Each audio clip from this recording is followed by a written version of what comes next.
Bill Gates, welcome to the Daily Social Distancing Show. It's great to be on. Let's jump straight into the first question that everybody would want me to ask. You delivered a TED Talk where you predicted pretty much what is happening now. Now, thanks to the world we live in, that has sprouted a bunch of conspiracy theories, everything from Bill Gates invented this virus to prove himself right, or he knew it was going to happen and that's why he said it. Was that TED Talk about this virus, or was that a hypothetical that has now come true? Well, I didn't know specifically that it'd be coronavirus and that it would hit in late 2019. But the goal of the talk was to encourage governments to make the investments so we could respond very quickly and keep the case numbers very, very low. And so sadly, this is not a case where, I feel like, hey, I told you so. Because we didn't use that time when it was clear as the biggest threat to kill millions of people to have the diagnostic standing by, to be ready to ramp up a vaccine factory. A few things were done. Some countries, our foundation funded some work that will help with the vaccines now, will help with the diagnostics, but most of what was called for, particularly in a New England Journal of Medicine article I did that went into way more specifics than I could in a short TED Talk, those things didn't get done, and so that's why it's taking us a long time to get our act together faced with this threat. Here's a question I have as an individual. How is it that you, as a non-government, knew this information and knew that it needed to be acted on, and governments and organizations that are specifically tasked with protecting people from this very thing either didn't have the information or ignored it? What do you think happened there? Because I know you interact with governments, you talk to organizations like the CDC, like the WHO. What went wrong? Well, there are lots of individuals who were as worried as I was. People like Dr. Fauci, who've been through various epidemics. And so when we had Ebola, Zika, SARS, MERS, we were lucky that they didn't transmit very easily. They weren't these respiratory viruses where somebody who's not very symptomatic and is still walking around can spread the disease in some cases to literally dozens of people. So the respiratory transmission, particularly because world travel is so intense, that's where I show the simulation in that speech and say, this keeps me up at night more than even war, which is no small thing. And yet, in terms of being systematic about, okay, let's run a simulation and see how would we reach out to the private sector for tests or ventilators, and what kind of quarantine would we do? As we enter into this, we haven't practiced at all. And so you can see it's, every state is being forced to figure things out on their own. And it's very ad hoc. It's not like when a war comes and we've done, 20 simulations of various types of threats, and we've made sure that the training, communications, logistics, all those pieces fall into place very rapidly. You are in an interesting position where in many ways you are an expert on this topic because of the work that you now do in philanthropy. Your goal has been to eradicate malaria across the globe, focusing in Africa. You work with infectious disease, you work with experts in and around infectious disease. When you look at the coronavirus as it stands now, it's happened, leaders acted late, but what do you think needs to be done going forward? You wrote an interesting op-ed about this, but what do you think we need to do from the ground up, from the people to the leaders to the private sector?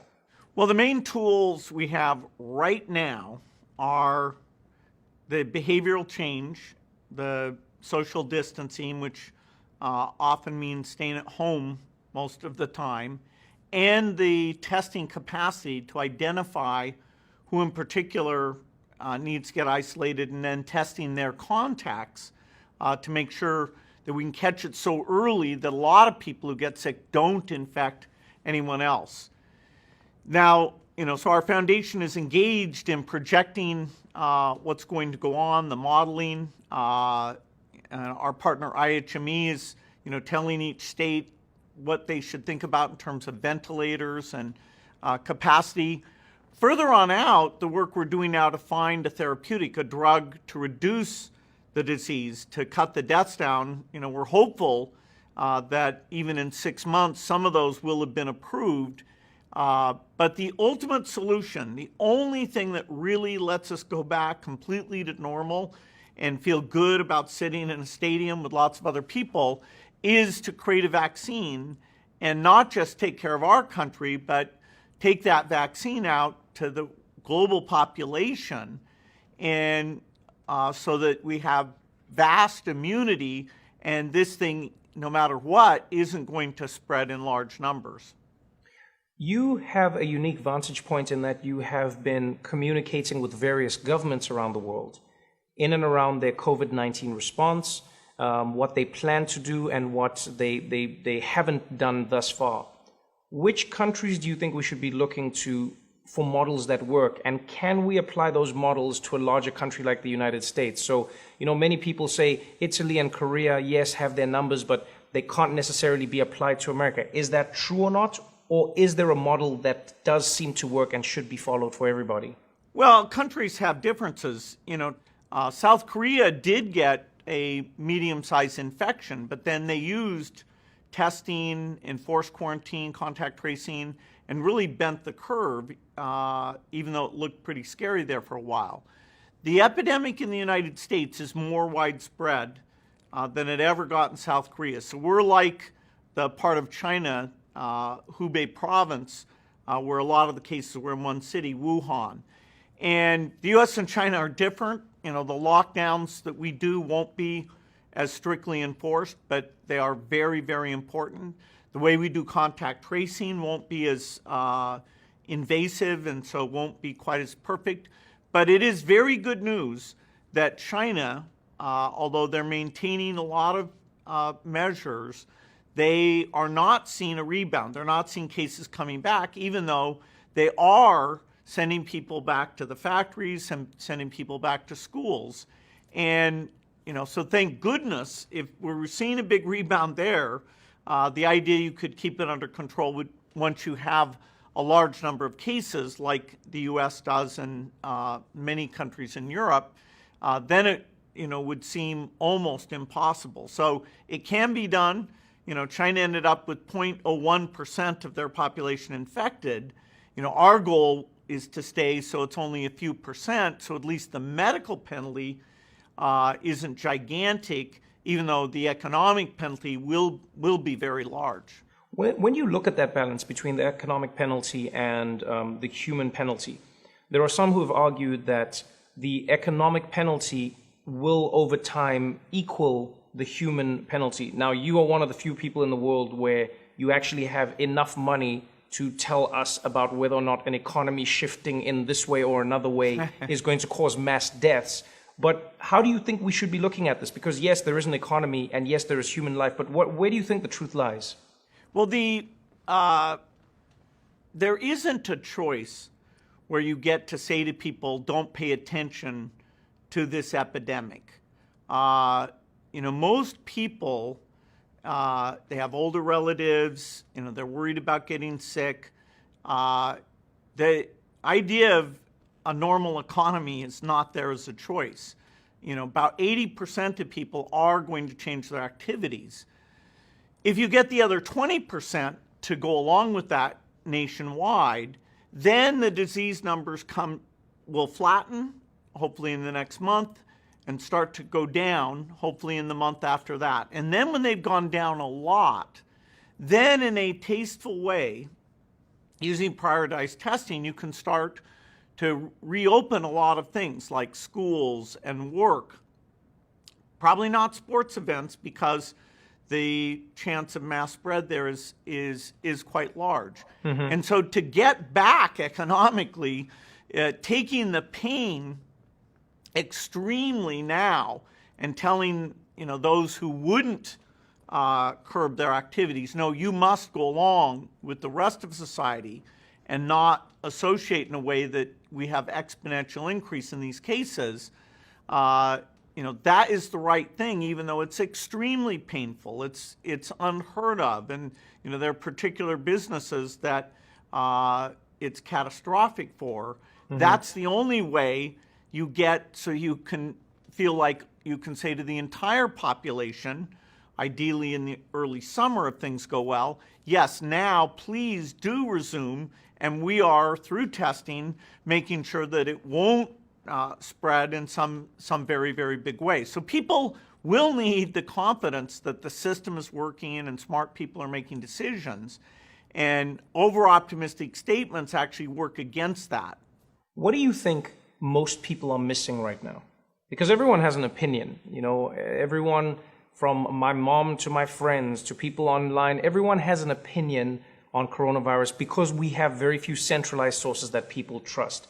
But what do you think people are missing about this virus and this moment and what we need to be doing as people? Because we know the basics: wash your hands, stay at home, stay away from other people, try to maintain a world where people are moving as little as possible. But what do you think we're missing that people might make a mistake and exacerbate what we're going through now? Well, the thing that needs to get fixed in the next few weeks is to prioritize our testing capacity, which is going up, but making sure the right people are being tested. That will guide us in a very deep way. And who are the right people? If you're symptomatic or somebody you've been in close contact with tested positive, those are the broad categories. Of course, in the front of the line, you have health workers or essential workers who have to go, keep the food supply, the medical system, water, electricity, internet, keep those things running for the people who are mostly at home. But that doesn't use up that higher percentage of the testing capacity. We have a lot of people without symptoms who are just kind of worried, and there we need to show them that until our capacity goes up a lot, they are going to have to wait. The worst thing we have is that if it takes you longer than 24 hours to get the test result, then you don't know, you haven't been told during the very key period where you're most infectious to take extreme measures. And so we've got to get not just the numbers up, that confuses people. It's the speed of the results. South Korea was giving those results in less than 24 hours. So if we have tests that are ramping up around the world, we're going to see the numbers going up. Now, some have said that number and the mortality rate or fatality rate can be deceptive because there are so many who aren't getting tested and are recovering, and so we don't really know how dangerous or how fatal this disease actually is. What is needed in the realm of testing? Like what I'm trying to say is, I understand that you want to get as many tests as possible, but once we've tested as many people as we have tested, what are we trying to get to as an end goal?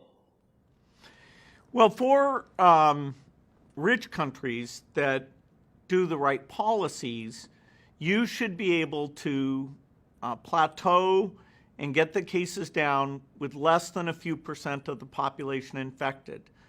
China, South Korea, there are countries that absolutely have achieved that. And that means that your total deaths is actually not gigantic. Mm-hmm. Now, in developing countries, the ability to do lots of testing, to have the patients who have severe respiratory distress get treatment, and do this social isolation, for developing countries, it's far harder.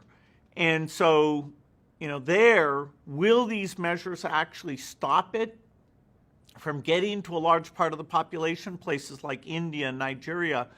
I was talking to President Ramaphosa today, who's not only president of South Africa, he's the head of the African Union, and he's a very strong voice encouraging the countries there to act quickly when the number of cases is still fairly low, which is true throughout sub-Saharan Africa right now.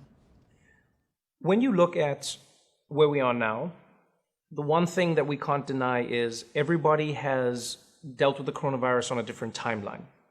You know, not just across the globe. I mean, even within the United States, you have states like Georgia and Florida that have just implemented stay-at-home orders. You have many other states that haven't done it at all.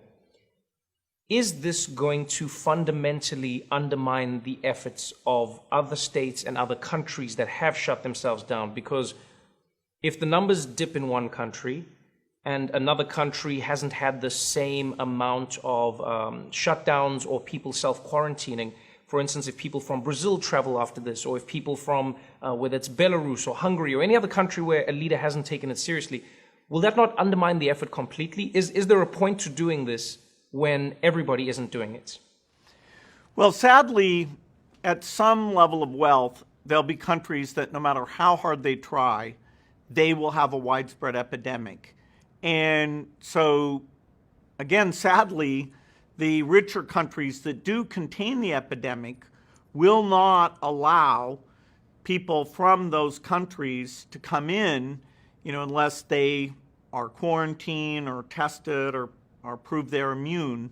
And so this is going to stop people going across borders very dramatically these next few years till we get to that full vaccination.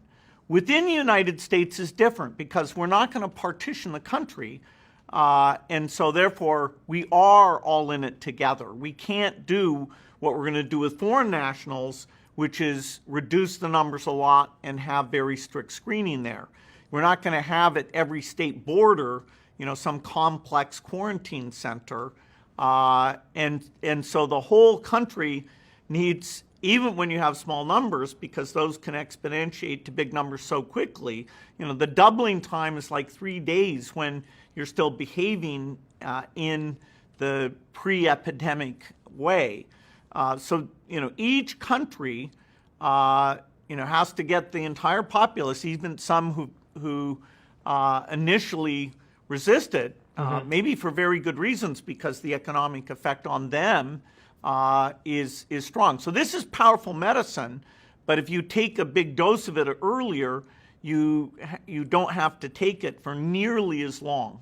You were one of the first people to come out and donate a large chunk of money to fighting coronavirus or helping medical workers get the equipment they need. I remember the last I read it was yourself and your wife Melinda who had pledged over $100 million. It seems though that money isn't able to fix this problem. It seems like governments around the world are trying everything they can, but it doesn't seem like it can be fixed. What are you hoping to achieve in this moment in time? Well, if we get the right testing capacity, you can change by literally millions the number who are infected. And governments will eventually come up with lots of money for these things, but they don't know where to direct it. They can't move as quickly. And so because our foundation has such deep expertise in infectious diseases, we've thought about the epidemic. We did fund some things to be more prepared, like a vaccine effort. Our early money can accelerate things. So for example, there's of all the vaccine constructs, the 7 most promising of those, even though we'll end up picking at most 2 of them, we're going to fund factories for all 7. And just so that we don't waste time in serially saying, okay, which vaccine works, and then building the factory. Because to get to the best case that people like myself and Dr. Fauci are saying is about 18 months, we need to do safety and efficacy and build manufacturing, and they're different for the different constructs. And so we'll abandon, it'll be a few $1 billion we'll waste on manufacturing for the constructs that don't get picked because something else is better. But a few billion in the situation we're in, where there's trillions of dollars, that's 1,000 times more, trillions of dollars being lost economically, it is worth it. And normal government procurement processes and understanding which are the right 7, in a few months those may kick in. But our foundation, we can get that bootstrapped and get it going and save months because every month counts. things can reopen if we do the right things in the summer, but it won't be completely normal. You'll still be very worried. We may decide masks are important, although right now they're in short supply for health workers, so people should not go and hoard those. But the capacity of that can be brought up, so it may be something that, like China today, everybody who's walking around is wearing one of those. So we'll have a lot of unusual measures until we get the world vaccinated. 7 billion people, that's a tall order, but it is where we need to get to, despite a lot of things in between now and then, to minimize the damage. You predicted this pandemic almost to a T, and maybe it was because we were dealing with other things at the time. We didn't really pay that much attention. Is there anything else you want to warn us about now that we should be looking forward to? Is there anything else that keeps you up at night? Well, this is a naturally caused epidemic, and as bad as it is, it looks, if you have reasonable treatment, to have a 1% fatality. There could be epidemics that are worse than that, including ones that aren't naturally caused, that are a form of bioterrorism. But one thing I feel good about is this is such a big change to the world that this time it won't be like Ebola, which was just there in West Africa or Central Africa. This time, the tens of billions to have the diagnostic standing by, the vaccine manufacturing standing by, this time we will get ready for the next epidemic. Well, I hope your words are prophetic once again. Thank you so much for your time. Good luck in all of your work, and stay healthy out there. We need you. Hey, thanks, Trevor. Hopefully we'll be playing tennis again soon. You bet. Looking forward to it.